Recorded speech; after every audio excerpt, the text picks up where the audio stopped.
Bon, alors, rebonjour. Cette fois, on est dans un espace plus intime, je dirais, hein. On est 300, un peu plus de 300 personnes, donc moins que sur YouTube où on est à combien, je sais plus, 16 700, je crois. Bon, donc là, on peut aller plus profondément encore. On est vraiment entre nous. Alors, je vais partir sur une autre question. Et si ne plus lire, euh, si ne plus lire J'écris vraiment bien. Oui. Et s'il ne plus, et s'il ne plus lire, au fond. Alors, ah, bah voilà, tu vois, je sais plus lire, d'ailleurs. Je sais plus. Et si ne plus lire était, au fond, une manière de ne plus se confronter à soi-même. Alors, si je raisonne en mode pied de tour Eiffel, je vais dire d'accord. Si je raisonne en mode troisième étage, ou même maintenant, maintenant, faudrait rallonger la tour Eiffel. En plus d'enfants, tu vois, cinquième, sixième, bon.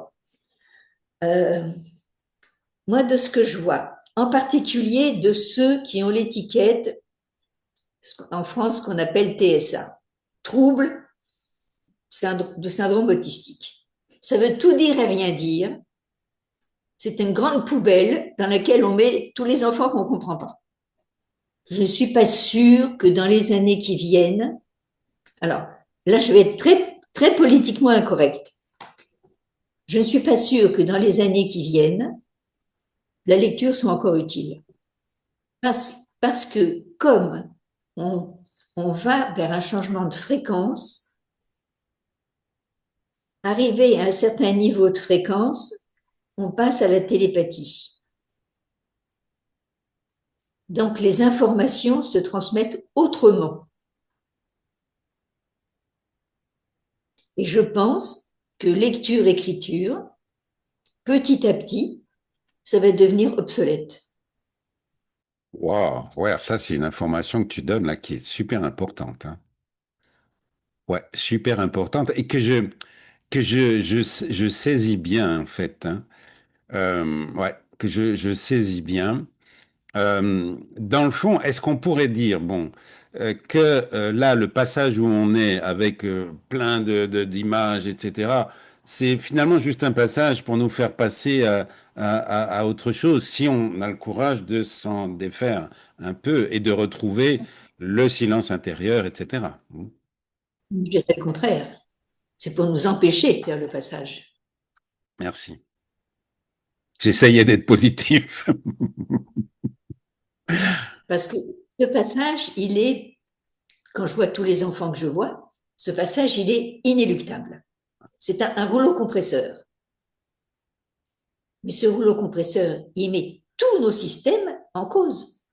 Il n'y a pas un système politique, par exemple, qui peut tenir avec ce genre d'enfants. Parce qu'ils sont dans autre chose. Ils sont dans le partage. Ils sont dans l'échange.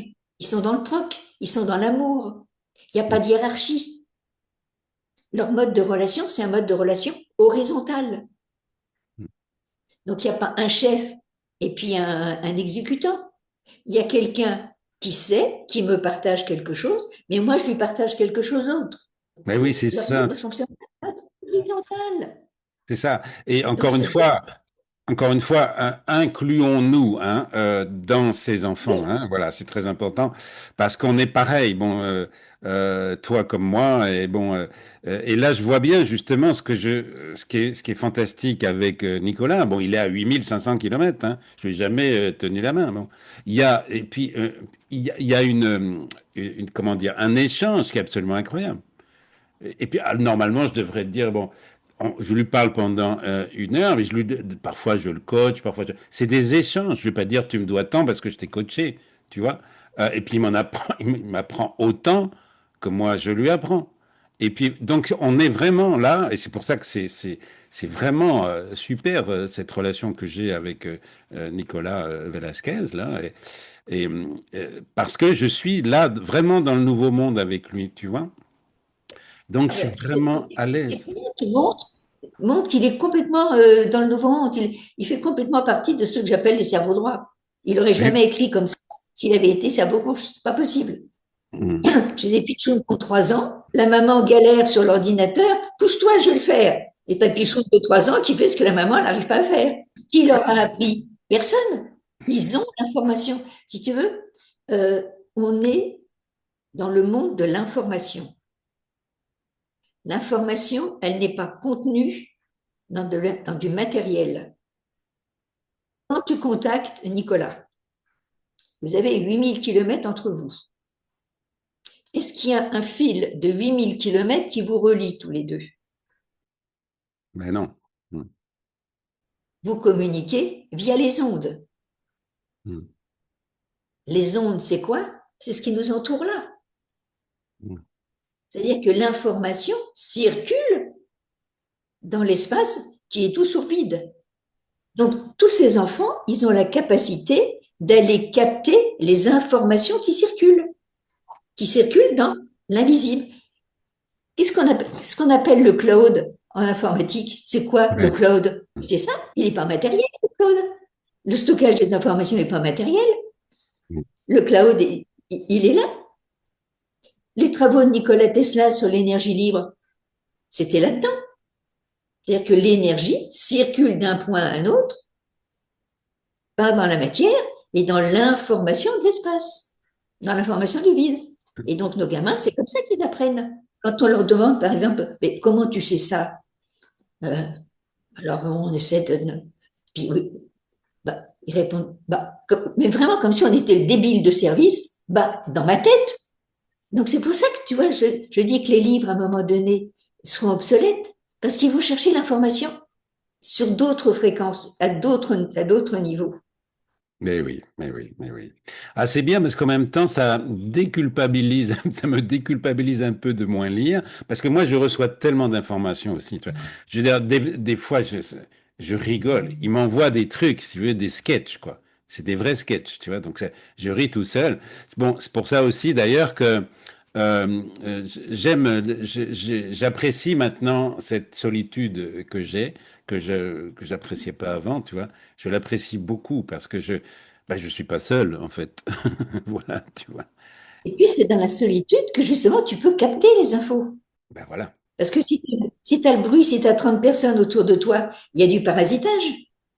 Et comme tous ces enfants sont hypersensibles, et toi aussi, trop d'informations, ça génère du parasitage, de la fatigue, et c'est comme ça qu'on a plein de burn-out. Je te dirais, moi, je suis incapable d'aller dans un restaurant où il y a des tables à côté où tout le monde parle. C'est insupportable pour moi. C'est insupportable. J'ai accompagné une jeune ado géniale, vraiment la HPI dans toute sa splendeur, géniale, déscolarisée. Pour elle, la foule, c'était trois. Mais elle s'est pas du tout ennuyée dans sa vie. Un jour, elle est arrivée me voir avec une superbe robe. Elle avait 13 ans. C'était elle qui l'avait faite. Elle a pris des cours de couture. Et quand j'ai regardé comment elle avait fait la robe, je me suis dit, chapeau, parce qu'elle a fait des techniques de haute couture que moi qui cours beaucoup, que je ne sais pas faire. Elle adore l'équitation, mais forcément que les cours d'équitation, elle est contrainte aux heures scolaires. Eh ben, elle a une monitrice d'équitation qui est géniale. Quand elle part un week-end en randonnée avec des adultes, eh ben, elle l'emmène. Et là, elle se régale. Donc, si tu veux, elle fait plein d'activités, elle fait plein de choses. Elle adore les petits. Eh ben, une demi-journée par semaine, elle va chez la nounou de son petit frère. Et puis, elle s'occupe des petits chez la nounou. Tu vois, elle fait plein de choses. Dans le fond, on peut dire là, enfin, ça c'est pas nouveau ce que je vais dire, mais que les enfants ou les ados sont un peu nos maîtres aussi, hein. Bon, voilà, ça nous permet aussi de nous recaler, Non, hein. c'est plus, hein. Plus, oui. Hmm. Plus. Alors là, et si on parlait maintenant de l'écriture aussi, parce que ça va avec aussi, tu vois. Donc là, j'avais mis une question. L'écriture peut-elle devenir, elle aussi, un espace de réparation et de transformation? Qu'est-ce que tu peux dire par rapport à l'écriture et la lecture? Bah, si tu veux, l'écriture leur est extrêmement compliquée. Parce que l'acte d'écrire, c'est-à-dire si je prends mon crayon et que j'écris, je suis en mode cerveau gauche. Eh oui. Or, ma pensée, elle est en mode cerveau droit et j'ai un film qui se déroule. Ma main, elle court pour suivre le film. Elle n'y arrive pas. Donc, si on veut un minima qui garde le goût d'écriture, il faut qu'ils apprennent le clavier. Ah voilà, tu m'avais expliqué ça et ça c'était très important parce que moi l'écriture est très importante mais c'est douloureux parce que si j'écris un courriel voilà si j'écris un courriel d'une page je vais passer 2 heures parce que je vais mettre le mot après je vais changer le mot après je dis maintenant celui-là enfin Parce que là, tu ne maîtrises pas la technique. En même hum, temps qu'il apprend à écrire, il faudrait qu'on lui apprenne le clavier. C'est-à-dire c'est ça. vraiment comme une dactylo. Oui oui c'est ça. Parce qu'en fait, un clavier, les pouces ne font pas les lettres. Hum. Donc, je ne compte pas les pouces, donc les 8 doigts. Chaque doigt gère les lettres d'une bande. Hein. Et si je prends le petit doigt, il a un certain nombre de lettres, mais il ne s'occupe pas des autres. Hein. Donc, il faut que l'enfant maîtrise le clavier pour que automatiquement ses doigts gèrent chaque lettre, ce qui fait Hum. qu'il arrive à écrire presque à la vitesse à laquelle il pense.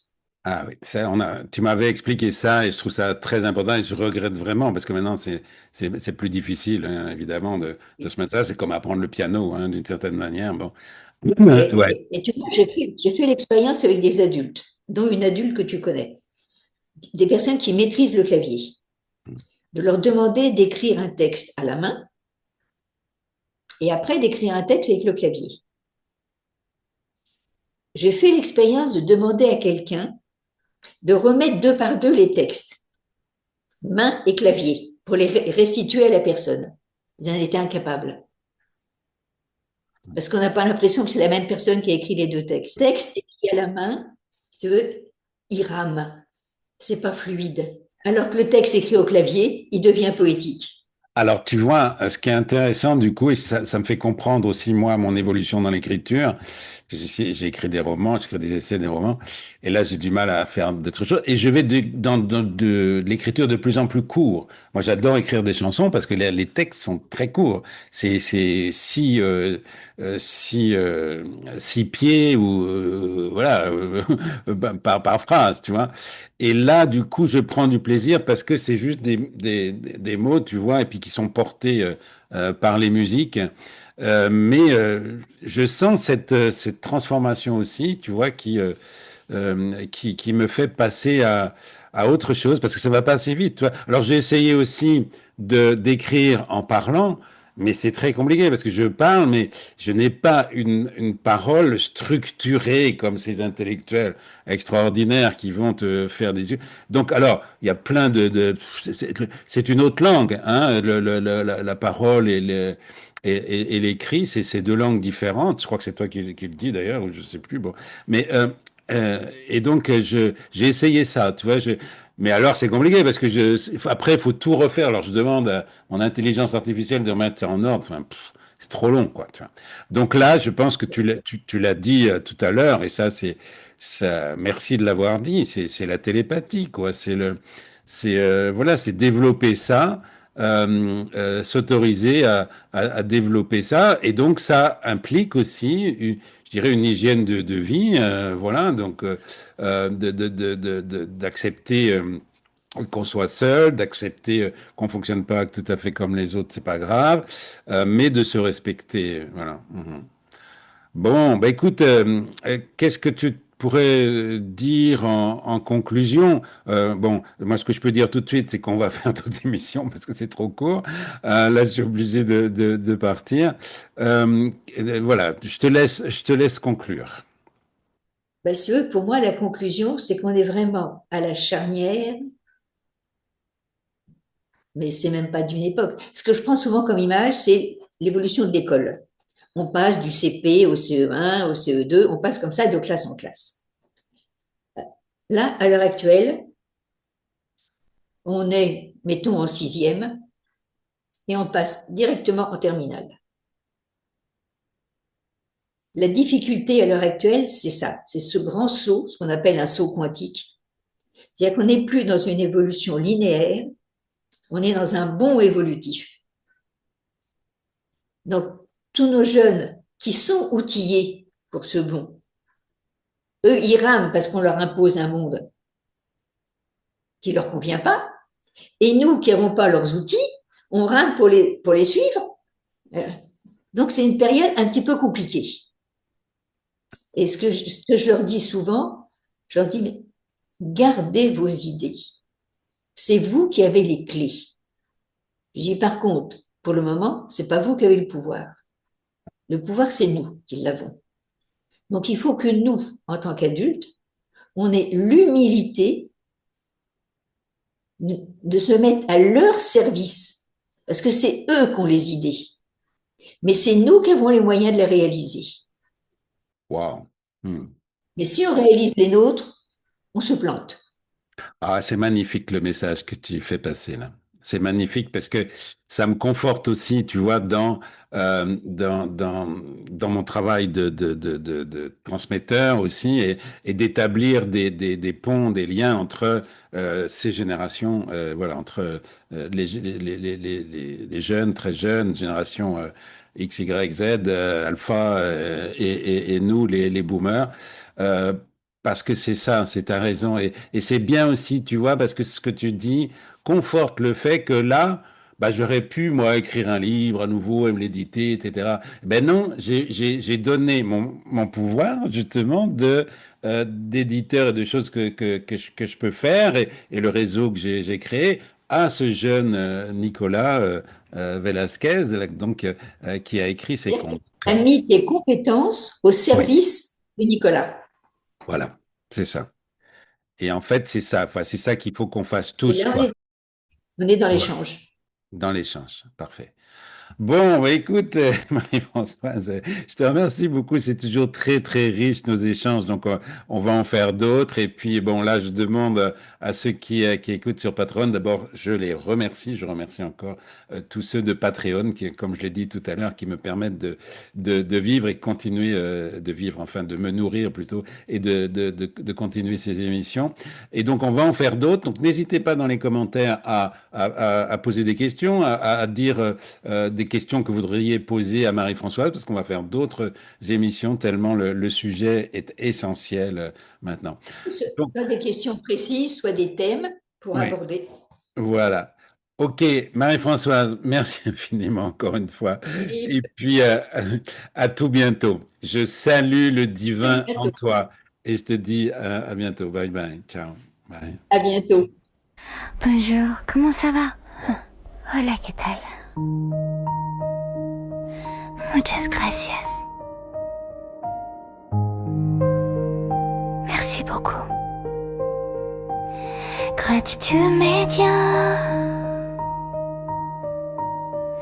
Gratitude média.